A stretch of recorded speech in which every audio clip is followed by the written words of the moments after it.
Hello and welcome to Star Citizen.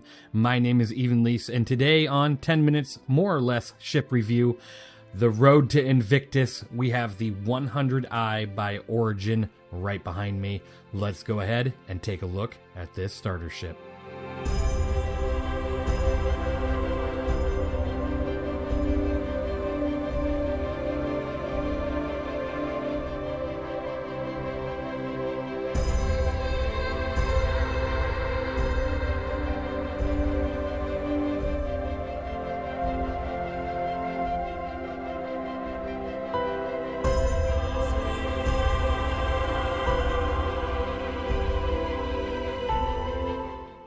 With another ship on the road to Invictus, a starter ship for you, the Origin 100i. This review is going to be something else. A bit harsh, I will say, just because of everything that I see with this ship. You'd expect more from it, and let's get into the reasons why. So, just as always, we start with the price of this ship. It's a $65 pack, if you're just, looking to get the ship in the game. It's a solo ship for $50, or if you buy it in store, like in the game, it's 1,146,600 aUEC, and that's either at Area 18 or Lorville. Now, this ship has an interesting look to it, a very, very interesting design, very sleek, but also very duckbill or whatnot here on the front. Now, past the price of the ship, it's way overpriced, and let's go ahead and get into that. Starting off, it has 450 DPS, which is brought to you by the two guns that you see, one on each wing. Those are two size 3 CF337 Panthers, which that ain't terrible, compared to a lot of the other starters out there. And the fact that this has a very sleek, very slim design, so it's a very hard target to hit, especially when we get into the speed of this ship. Now, outside of that, you do have two size 2 Strike Force 2 missiles. So you have missiles, which is good. DPS is, it's better than some of the starters. So that's decent. That's a good start. But let's go ahead and, go over a few other details and see why this ship just might not be the starter for you. Starting off with, it has 1,500 shield. Again, it's a bubble shield. So bubble shield means that if you are being attacked, it's going to take from that entire shield, not just the face that you're getting attacked from, and it could potentially end your life much sooner. If you were to compare that to all the other starters that we've compared so far, like the Cutter has 1,500 shield as well. Now, the C8X Pisces has 1,500 shield also.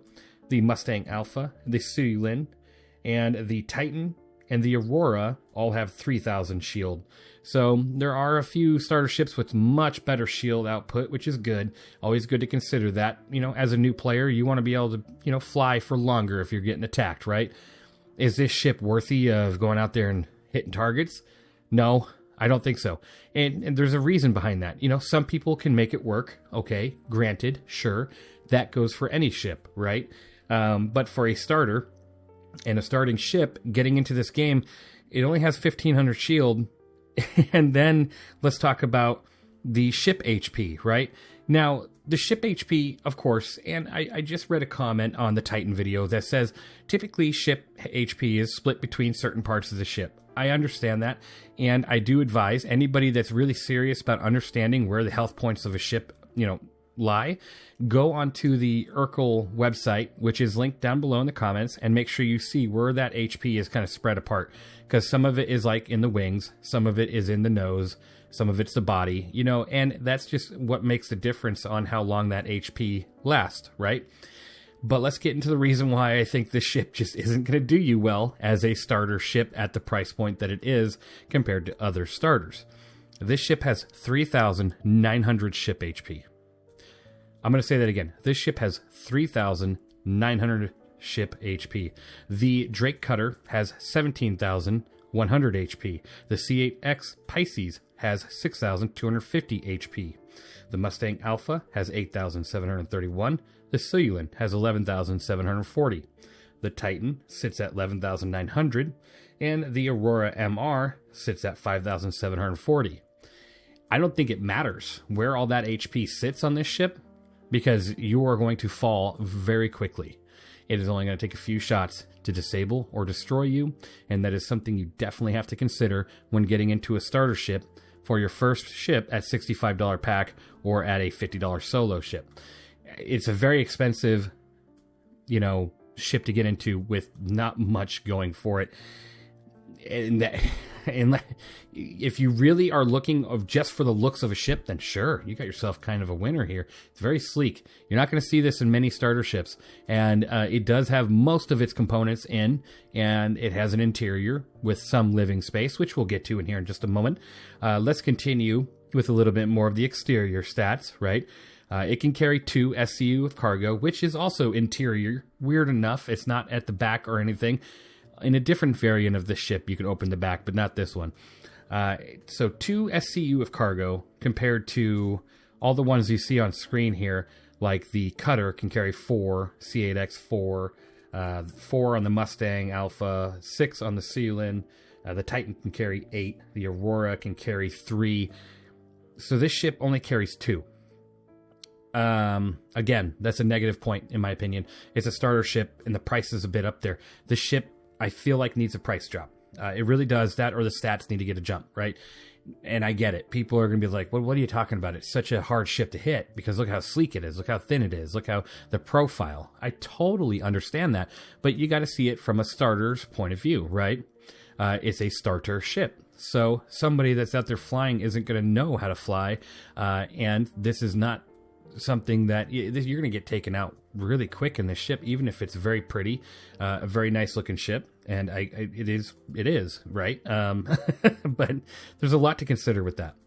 It has 805 quantum fuel. That's not the worst out there. Obviously, the Titan was the worst so far at 612. And then all the other ones are pretty average, as you can see on screen. There's a few of them that are way up there, like the Cutter, as well as the Sealand.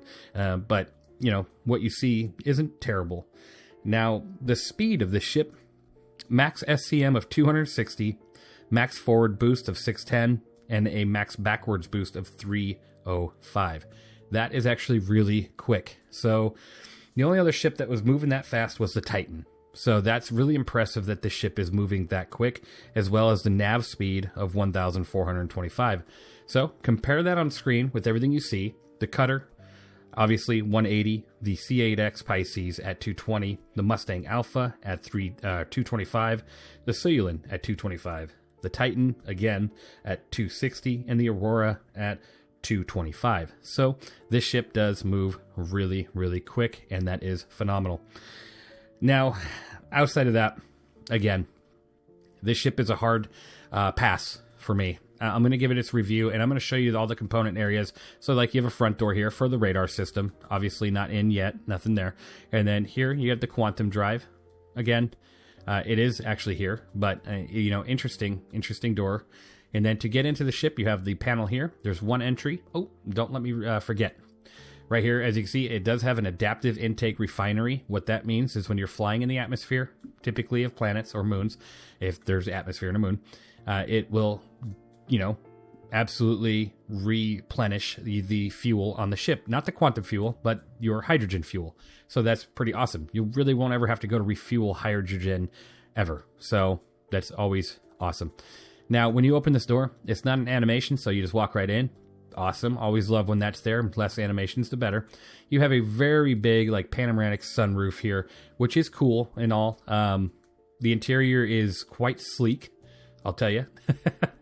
Going to close this door really quick. Now, as you can see, you have a bed made out of steel with the smallest pad on it, so you will have the most uncomfortable sleeping experience. There is no inboard kitchen or any bathroom, nothing like that, because it's a very starter ship, right? But if you open these doors here, you do have the area where you have your cargo, as well as while you're back here, you can lock somebody in there if you really wanted to. Just kidding. And then you have more components up top, so you can close that and open those with those panels there. So pretty cool, pretty nifty. I like how they hide it away. It would be interesting if they pushed that to the rear door and made this more of a living space, honestly. And that is the interior of this ship. There's really not much to it. So at that high price point, it's just I'm going to be very brutally honest with this. The ship, even with its speed and its sleekness, its origin looks, I forgot to shut that front door, I guess. I don't know. Even with all that, I just, no, this is a hard pass for me. I really wouldn't get this ship over any of the others. There's so much more value in the other ships, even with how beautiful it looks. And it is very beautiful. It's a very nice looking ship, don't get me wrong. I just think CIG has very much so destroyed the stats on it, or maybe that's just how it's supposed to be. So that is what it is with that. I'm going to go ahead and turn on the engines really quick and take off, just show you how the speed is on this thing. You don't have much for countermeasures as well. We'll go ahead and take a look at that. But, I mean, look at that. That acceleration is phenomenal. Review score. Review time. Past the 10-minute mark. Bummer. I don't think I'm going to be able to stay under that ever. Thankfully, I've changed the name thanks to a comment of yours.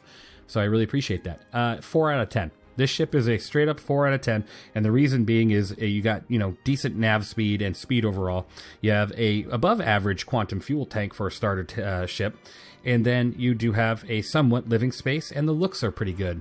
And I'm flying straight right now, but I'm tilting to the left. That's super strange. I'm going to go ahead and move that back over. Outside of that, everything else is just kind of meh. Not worth the price. And I know there are a lot of people out there that really adore this ship or, like it.